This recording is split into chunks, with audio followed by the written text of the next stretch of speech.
Hello guys and welcome to another video, and today we're gonna be testing the Chinese version of the game which was released recently for the Chinese region. The game is also developed by Tencent, the old Activision partner, and in case you don't know, Activision was forced to end this partnership somewhere around season 7 because of the issues between the US government and the Chinese government. And thanks to Orange Man, the game went downhill since then. It started having glitches. I mean, it already had glitches, but they became worse and they kept adding more every season. Anyway, I'm gonna jump into a game and I'll show you all the changes they made here, from the big ones like the self-revive to the small ones like the map changes. And you will notice that it's slowly transforming into Warzone. Let's get started.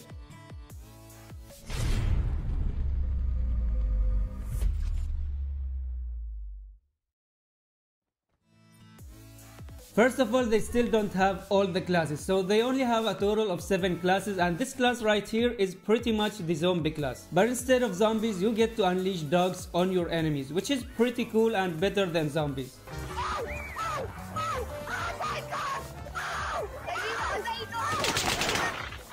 And speaking of zombies, there is no butchering part. I tried to go there but I didn't find anything.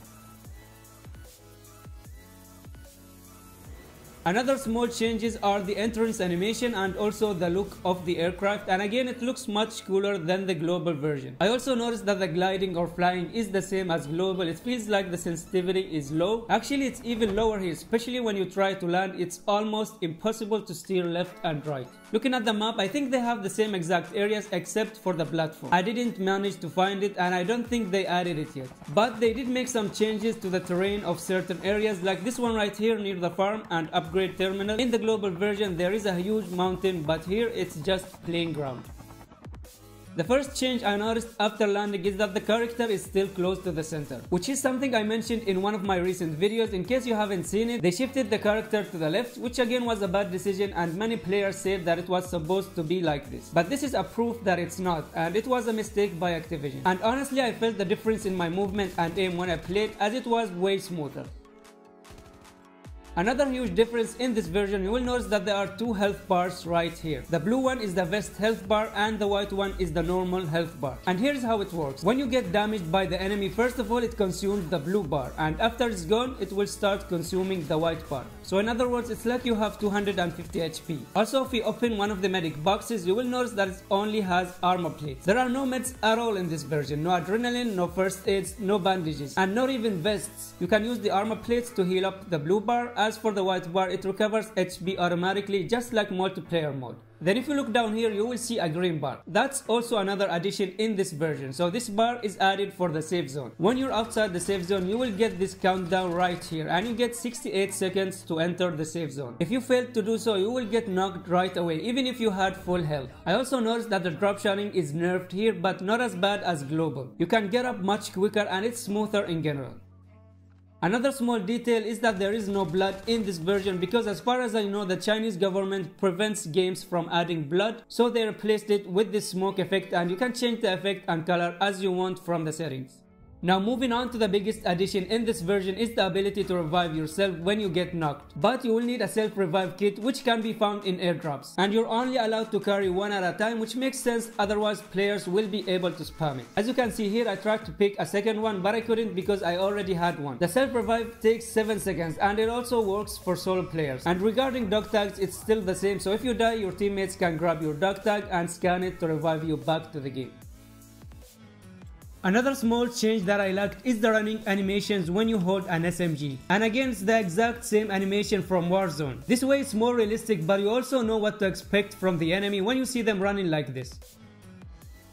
Moving on to the glitches, this version also has them sadly, but so far it's way less. And the biggest glitch, which is the jump from vehicle glitch, is actually not that bad. I believe they tried to fix it, but it's not 100% fixed. As you can see, I'm still flying into the air after exiting vehicles, but it's for a split second only. Overall, it's good to see that they actually care about the glitches and trying to fix them, which gives me hope. Regarding graphics, I'm not sure if you guys can notice it, but it's much better here as it looks more realistic. I don't understand Chinese, but I believe I'm playing in high graphics and max FPS, and it just looks beautiful and smooth.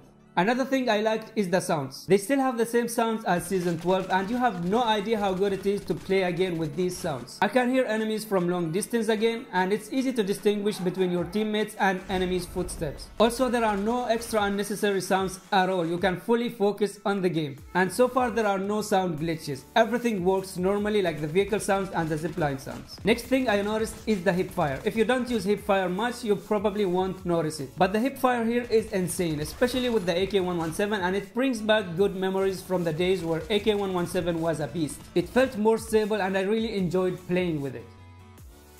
I believe I covered everything so far. I know there are leaks of buying stations and other changes, but they didn't add them yet. But if they do, then I will showcase them in another video because I have an account here. Finally, regarding how to join this version of the game, it's pretty complicated, but you can search on YouTube and you will find many videos explaining how you can do it. The biggest issue is creating a login account, as they require either a WeChat account or QQ account. And I tried to make one and I failed. Then I had to ask for help from my Chinese friend, and he was kind enough to allow me to use his personal QQ account to log into the game. I hope you guys enjoyed the video, and let me know down in the comments what you think about these changes, especially the self-revive and the new health system. Would you like to see them implemented in global or not? I'll end this video by sharing my opinion after trying both versions, and it's pretty obvious. The Chinese version is way better. I played around 8 games, and during these 8 games the only glitch that I faced was the one I showed you. The graphics looks amazing, the sounds are perfect, and overall the gameplay was smooth. And speaking of smooth, the one thing that I forgot to mention is the driving experience, especially when driving motorbikes. I noticed that the physics are on point. I mean, the steering is smooth and jumping down hills felt smooth. And honestly, I would have switched to the Chinese version if it wasn't for the ping. It's not really that bad, but playing with a ping higher than 80 will put you in a huge disadvantage. I just hope that Activision fixes the global version and follow the steps of Tencent, because so far it looks like they will turn this game into one of the best battle royale games in the market. Thank you for watching, and I'll see you in the next video. Peace.